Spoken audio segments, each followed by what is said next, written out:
messieurs, je suis le professeur Normand Cornette, critique d'art, commissaire, spécialiste en sciences des religions et particulièrement les rapports entre l'esthétique et la spiritualité, donc les beaux-arts et la spiritualité. Je suis ici au Centre Africa à Montréal, dont le site web c'est www.centreafrica.com. Africa c'est A-F-R-I-K-A. Et je suis avec l'artiste Maggie Romanowicz et ses œuvres qui m'ont interpellé, et cela à plusieurs égards. Dans un premier temps, Maggie Romanowicz, ici, je perçois un équilibre, et je dirais à la fois comme une corde raide, une certaine tension, et je fais attention, mais j'ai bien l'impression que vous avez su garder, créer un équilibre. Est-ce que vous pourriez nous parler de cette œuvre? Oui, bien sûr. Cette œuvre s'appelle Joie, et je pense que c'est Joie numéro 6 ou 5. Ça veut dire que j'ai créé plusieurs sous ce titre. D'accord. Et comme le titre le dit, c'était un sentiment de joie que je voulais exprimer. Maintenant, la joie vient de différentes sources. L'équilibre que vous avez souligné, ça peut donner la joie de vivre, la joie de faire une balance, un équilibre spirituel, émotionnel. Donc ici, l'orange, le jaune orange qui est autour, pour moi, je l'ai choisi parce que c'est une couleur optimiste. Pour moi, c'est optimiste. Il y a aussi des textures que j'introduis souvent dans mes œuvres, et puis des directions, des lignes qui sont en général ascendantes. Parce que pour moi, la joie, c'est quelque chose qui va vers le haut. Et est-ce que vous vous servez d'un pinceau, d'un crayon, d'un feutre? Comment les lignes, vous les créez comment? Alors, les lignes, ici, c'est avec... je pense que c'est avec le petit tube avec lequel je peux écrire aussi mon nom. Ah, d'accord. Oui, des contours. Alors, directement des tubes. Directement, comme ça, la main, le bras va dans la direction où je veux que l'élan s'envole. Oui, pour le reste, qu'est-ce que vous voyez là, c'est fait à la spatule. Alors, vous parliez de la texture. Oui. Donc, l'aspect tactile, tangible vous importe. Oui, toujours, parce que, comme vous dites, j'ai toujours une balance entre le spirituel et le concret, le matériel. La joie par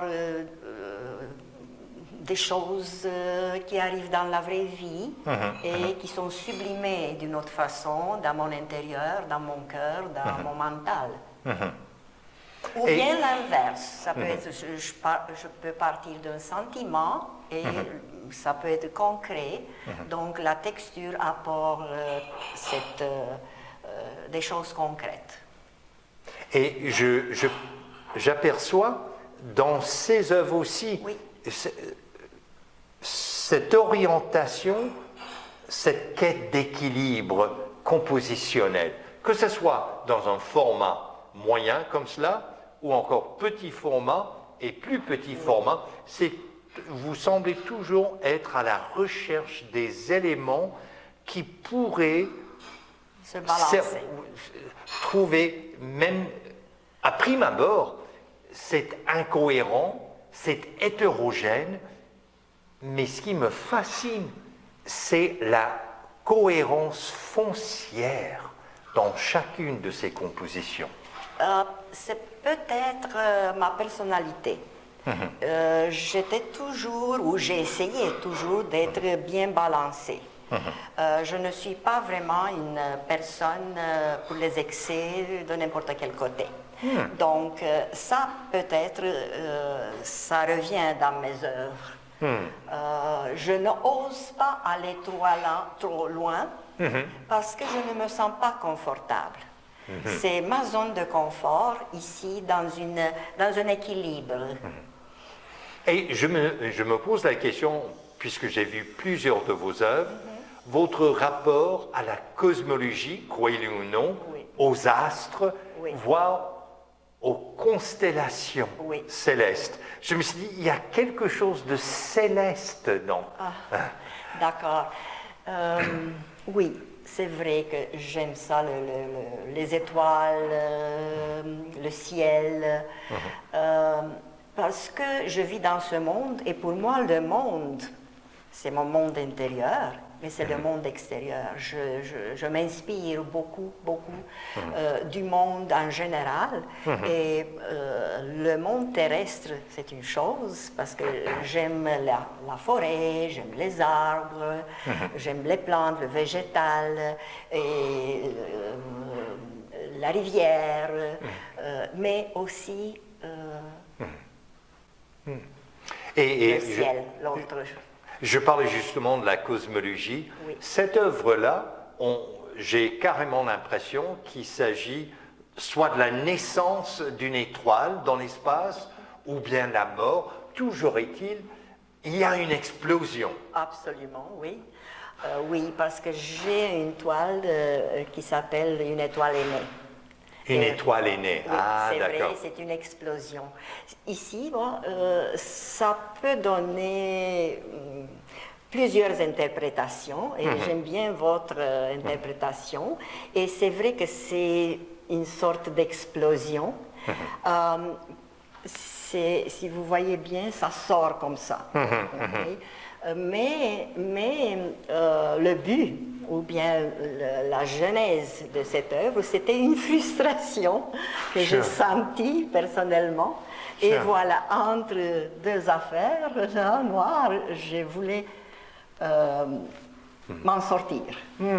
C'est l'issue de la frustration. Oui. Et voilà, j'ai réussi à m'en sortir. Oui, c'était ça. Le titre, c'est Recollection. Donc, c'était un souvenir d'un état d'esprit. Et je parlais tout à l'heure du cosmos, et si on regardait cette œuvre-ci, celle-ci, quand je parle de la cosmologie, souvent on emploie l'expression, il y a le cosmos, l'univers, mais il y a également le microcosme, donc encapsulé, si vous voulez, tout l'univers, tout le cosmos dans un petit format comme ça. J'ai carrément l'impression qu'il s'agit d'un microcosme. Oui, vous avez raison. En effet, cette petite toile a été faite pour résonner avec l'autre. Les mêmes couleurs, disons. Mais ça donnait une capsule. Donc, même dans un petit cadre, elle est ronde, elle est encapsulée. Et pour moi, c'était comme un détour, comme ça. J'ai donné la direction parce que ça, c'est une des caractéristiques de mes toiles. Je donne une direction, des couleurs ou des textures. Vous voulez dire qu'il y a toujours chez vous, dans vos tableaux, dans vos œuvres, une orientation. Oui, par exemple, parce que c'est comme ça que mon œil. D'accord. Et peut-être l'œil du visitateur peut aller de la même façon ou d'une autre façon, à contresens. Pour vous, donc, l'orientation importe. C'est un premier principe de la création. Oui, parce que la direction est une des caractéristiques de mon bras. Il va comme ça. D'accord. Et la couleur, j'essaie de parler, de traduire mes sentiments, mes vécus par la couleur, par la texture et par des traits assez forts des fois, assez énergiques. Oui, en général, il y a une énergie que j'exprime. Donc, quand on parle de l'importance de l'équilibre, est-ce que vous estimez que la logique, que la raison, le raisonnement importe beaucoup dans votre art?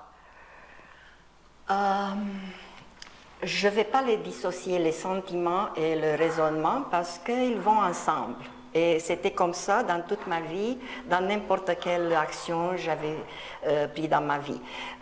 Ça veut dire que j'ai un sentiment, je parle toujours des sentiments, j'ai un sentiment, et puis pour le transmettre sur une toile, je pense beaucoup à ce sentiment qui m'habite.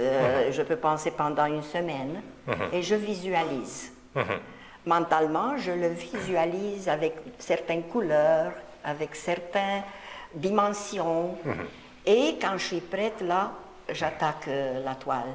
Donc, disons que c'est comme symbiose entre mes sentiments, mon vécu de cœur, d'âme, et la raison qui cherche peut-être ce balance dont vous parlez. Et ça m'intrigue d'autant plus que quand je regarde vos œuvres, je me dis, quelle est la place de l'affect? Dans quelle mesure s'agit-il d'une dimension psychologique, d'autant plus si on connaît les Gestalt et tout ce concept, cette théorie qu'il y a des formes innées et qui dévoile beaucoup le tréfonds de l'âme. Mais en revanche, quand je regarde vos toiles, je me dis, s'agit-il de la psychologie ou plutôt de l'astronomie, de la cosmologie, de sorte que l'aspect scientifique semble l'emporter sur l'aspect psychologique? Je ne peux pas vous dire, il y a des toiles qui sont plus émotionnelles, il y en a d'autres qui sont avec plus de raisonnement. C'est comment je me sens dans ce moment-là. Disons que je prends inspiration de mes voyages. Comme par exemple, j'ai visité le Portugal. Je reviens à Montréal et je ne prends pas une photo pour faire un tableau. Je parle d'un sentiment, de mon vécu là-bas. Donc c'est sûr ce que vous avez ressenti lors du exactement, voyage. Mon ressenti va aller sur la toile plutôt que le raisonnement. Donc c'est un peu comme ça. Alors, Oui. j'enseigne sur l'idée de la cosmologie, de l'astronomie. Quand je regarde cette toile, je me dis, l'artiste a un schéma, du moins un schéma mental.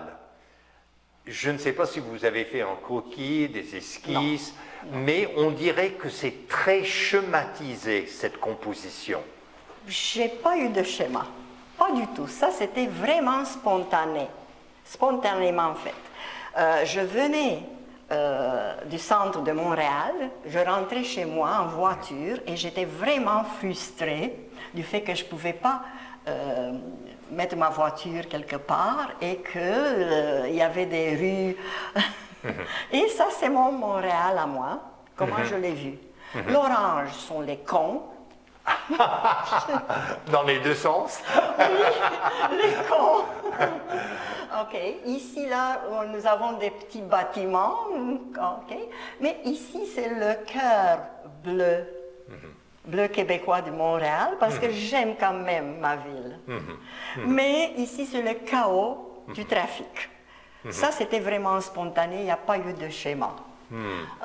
Donc, c'est City Heart, je l'avais appelé, parce qu'il y a une... je pense qu'ici, c'est comme Amour Montréal, j'écris quelque part... La raison que je pose la question sur les schémas, c'est que parfois, dans votre art, j'ai l'impression, ça me renvoie à Carl Jung et l'idée des archétypes, comme s'il y avait, au fond de l'inconscient, chez vous, il y avait des formes, il y avait des schémas, il y avait des façons de les réconcilier, de les composer, de les intégrer pour en faire un tout. Et vous avez raison, parce que j'ai au moins 2 autres, sinon plus que ça, des tableaux qui représentent, disons, des villes où j'ai cet schéma, disons, des bâtiments ou des lumières. J'en ai fait ça même hier. Ah, tiens. Oui, et c'est venu, j'ai même pas pensé à cette toile, c'est venu de façon automatique, c'est comme ça que j'exprime une agglomération de villes. Et comme vous savez, Maggie Romanavik, j'aime beaucoup collaborer avec des artistes qui œuvrent dans d'autres domaines. Et dans votre cas, c'est l'enseignement. Vous avez fait carrière comme enseignante, et rien de moins à l'école secondaire, et une école secondaire qui a tout un défi à relever. Oui. Quel est le rapport entre l'enseignement au secondaire et votre art?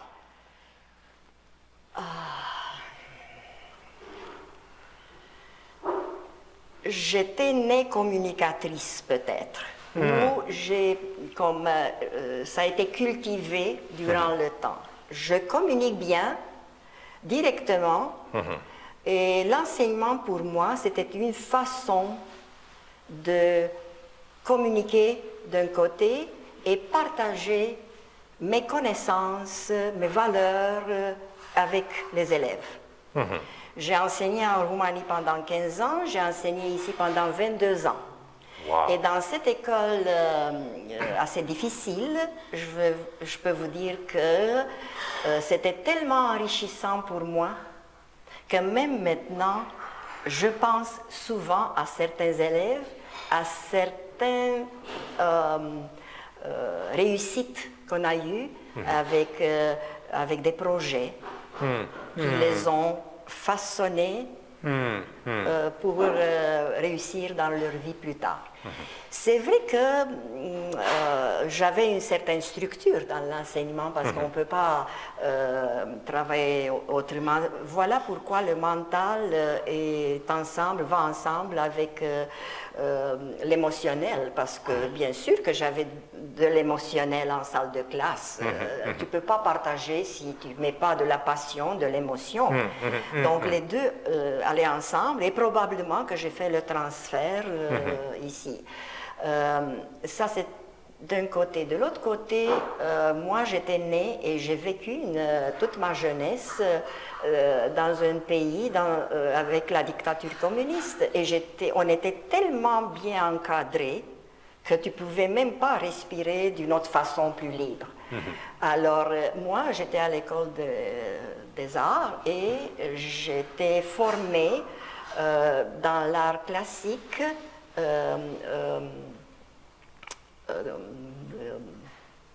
représentatif. Donc, quand je suis arrivée ici, je faisais des portraits, je faisais des tableaux nature morte, à l'huile seulement, d'après la réalité. Et à un moment donné, il y a eu comme un point tournant dans ma vie, parce que pour moi, la valeur la plus forte, la plus importante, c'est la liberté. Donc, je voulais comme mettre de côté tout l'encadrement dans lequel j'ai vécu en Roumanie. Donc, même l'art traditionnel, représentatif, je voulais même plus toucher à ça. Je voulais laisser ma liberté sortir. Alors voilà pourquoi j'ai commencé à faire de l'abstrait. Et c'est vrai que ça m'a pris au moins 2 ans pour faire le transfert, parce que le bras qui toute la vie a cherché le détail, et la personne ou le personnage ou la fleur, C'est difficile à ne plus chercher ce petit détail et aller dans les... J'ai pris des cours, j'ai essayé plusieurs médias parce que ça m'a intéressé d'évoluer. Et voilà, je suis arrivée ici. J'ose dire, puisque je suis moi-même pédagogue, j'ose dire que l'importance de l'équilibre et la structure relève de votre expérience comme enseignante à l'école secondaire, mais du même souffle, je dis, puisque vous avez vécu le régime Ceausescu, qui était parmi les plus... oui, c'était l'oppression, et même en arrière du rideau du fer, lors des régimes communistes, la Roumanie, le régime Ceausescu se démarquait tellement c'était austère et sévère, et c'était vraiment... Tout était programmé. Et donc, dans votre art, le mandat, c'est la libération. Absolument, et puis l'optimisme. J'étais toujours une personne optimiste qui aime voir qu'est-ce qui est beau, qu'est-ce qui nous élève plus haut comme humanité. Alors voilà pourquoi j'ai des couleurs éclatantes, j'ai cette direction vers le haut, je ne vais jamais avoir des directions vers le bas. Ça probablement n'est pas dans mon caractère. Donc c'est un peu ça. Alors mesdames, messieurs, je vous invite à découvrir l'art de Maggie Romanovich sur son site web www.maggieromanovich.art, et je vous appelle son nom de famille Romanovici. Je suis le professeur Normand Cornette. On est au Centre Africa à Montréal, où la thématique dans l'art de Maggie Romanovich, c'est la liberté. Merci, professeur.